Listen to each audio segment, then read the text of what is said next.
The Jets made the surprise decision on Tuesday to move on from head coach Robert Saleh after just a 2-3 start to the season.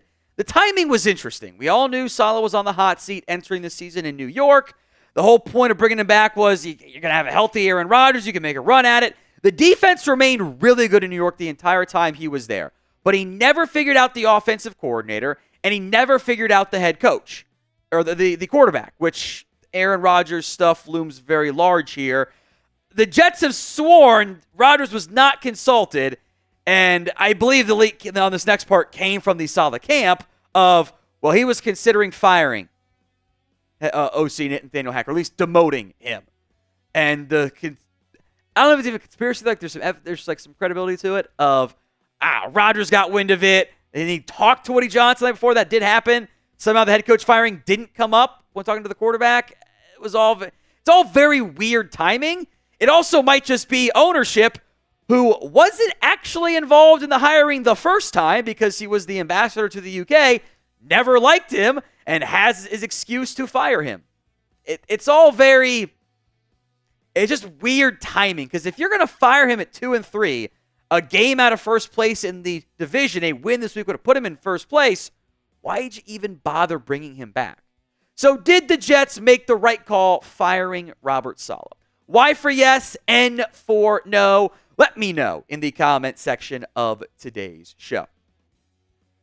Next up, we'll look at some of the top Jets head coach candidates. And this list will change and evolve throughout the season because, well, the interim's going to get a real chance to do it. Internal candidates in general have a chance there.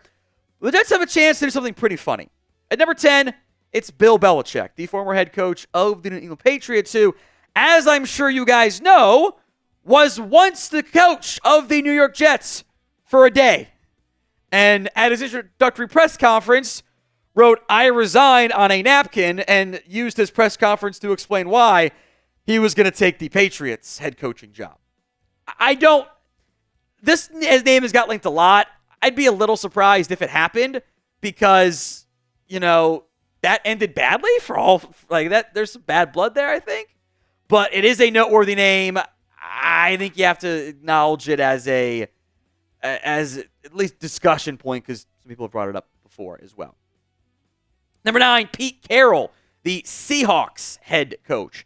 This, by the way, also a former Jets head coach. Now, his tenure in New York, the worst of his bunch. He was also not that great in New England, where there was the Pete Carroll to Bill Belichick replacement timeline, which is, again, makes this whole thing kind of a weird circle of connections.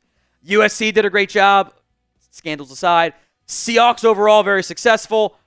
You could almost argue, specifically for New York, that Pete Carroll might make more sense. These are two of the biggest names that are going to be available. I put them low on this list because I don't really have any connection credibility to it. I don't think they're the most likely options.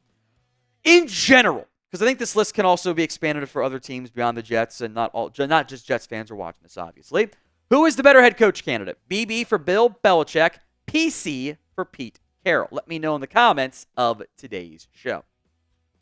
Number 8, I think his stock has fallen from where it was a few seasons ago. Matt Campbell, who had been linked to this job the first time, or I guess the most recent time it came open. Campbell was very successful at Toledo, has mostly been good at Iowa State. Now, the overall results have not been as successful. He's kind of slowed down the heater he was on. They're kind of now settled into about a 7-win team. Successful college football coach who has been pretty well regarded in his time by the NFL for what he's done in college. Like, Iowa State's an easy place to win. At Iowa State. It's not like he's got the assets of some of the big-name programs out there.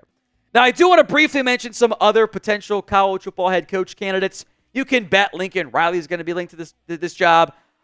I think he would hate the New York media market. I don't think that'd be a good fit for him when he's already had issues with the USC and Oklahoma student reporters sometimes. I don't think Ryan Day is that great of a head coach, but he's seemingly always mentioned in these various lists that I've seen elsewhere. Steve Sarkisian's fun, but I kind of think it's not the best fit in the NFL.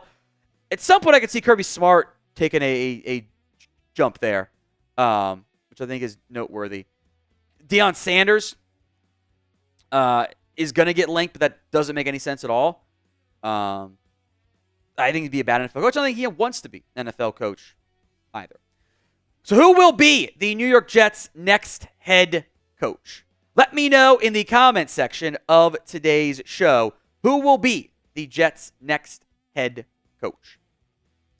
I expect to see his name linked here pretty frequently. That is Kliff Kingsbury, the Commanders' offensive coordinator.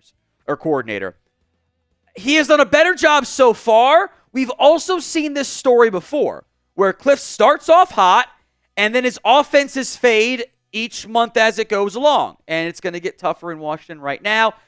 Also this part, I think he'd be a terrible head coach again. I think Kliff might even admit that. Like, he wasn't good at Texas Tech. He got fired by Texas Tech, and then within 2 months was the Cardinals head coach, which was unbelievable, failing upward. He was in charge, partially in charge of a not great USC offense, and got the Commanders' OC job. He kind of keeps finding ways to fail upward. It doesn't make much sense to me, but the NFL's always been infatuated with him and his offenses.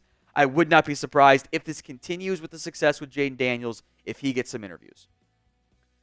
Today's show is made possible by Game Time. Game Time has a new feature called Game Time Picks. It makes getting tickets to see your favorite teams play live even easier.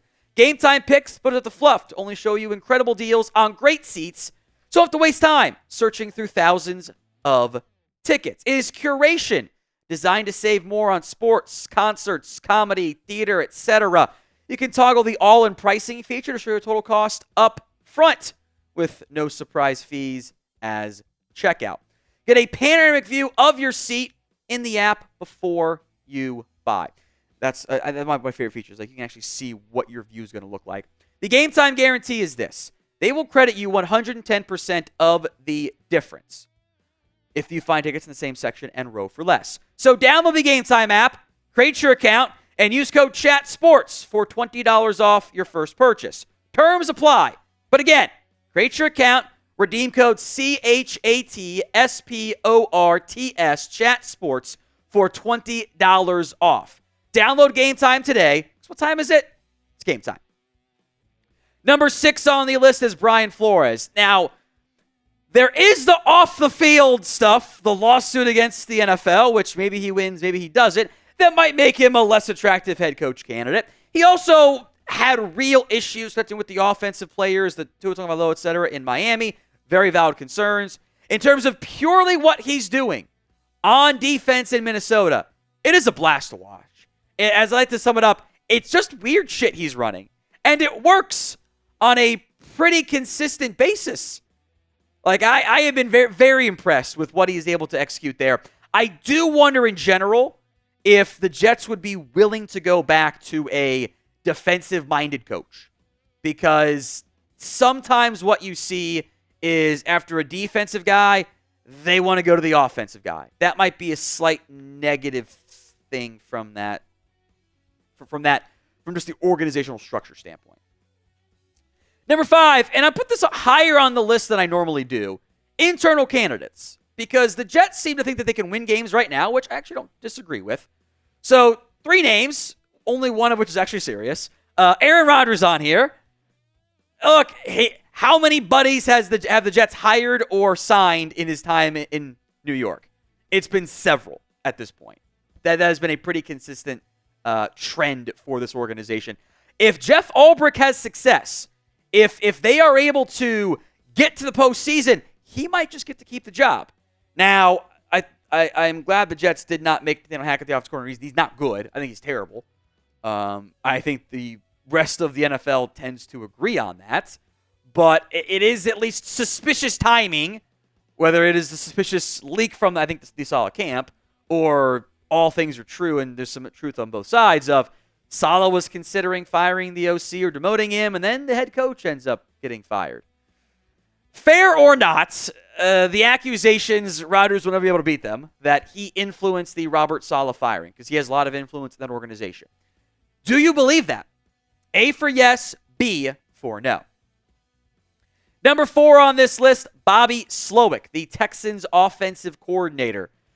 I think in general, Going with the young offensive mind is very popular. Makes a lot of sense in the NFL.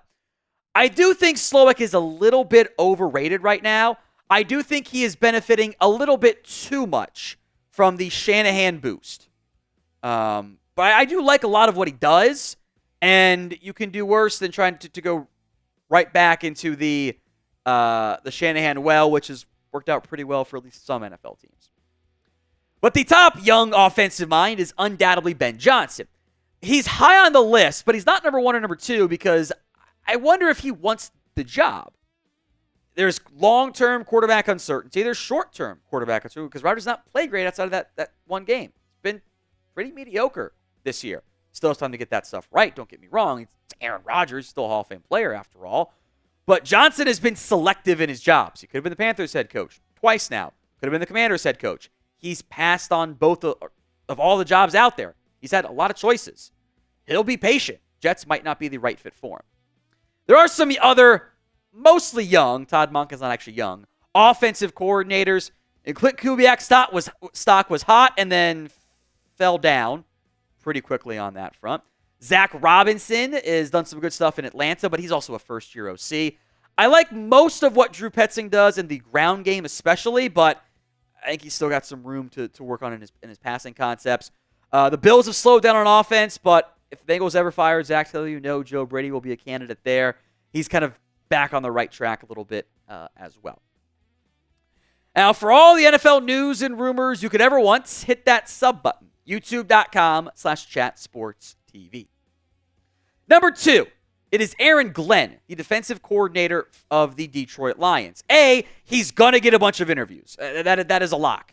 I think he is well respected by NFL players for the way he coaches, even if the results haven't been great, in part because of the talent deficiencies at times on that side of the football. But he played for the Jets from 1994 to 2001, and he was a scout from New York for 2012 to 2013. Could be the old, we're bringing him back into the family mindset. And he'll get interviewed. I promise you that. It's a question of, do you want to go with an unproven defensive coach when you just did that last time with Robert Saleh? At number 1, though, and I think this is a pretty decent fit, is Mike Vrabel, the former Titans head coach. Now, he should have interest as well. There wasn't a ton of interest in him this time last year. He's currently kind of just hanging out as a Browns assistant more than anything else, which could also make him a candidate there if they blow it up with Stefanski, which I don't think it's actually his fault, but I digress. Vrabel's had some success in Tennessee. He made the playoffs 3 years in a row, won 2 playoff games. Not great back-to-back years. There was some weird ownership. I don't know, not dysfunction, but disjointedness in Tennessee. I think there should be interest in him, and I think having a proven head coach is maybe potentially high on Woody Johnson's list this time around, especially since there might end up being a new GM in there as well.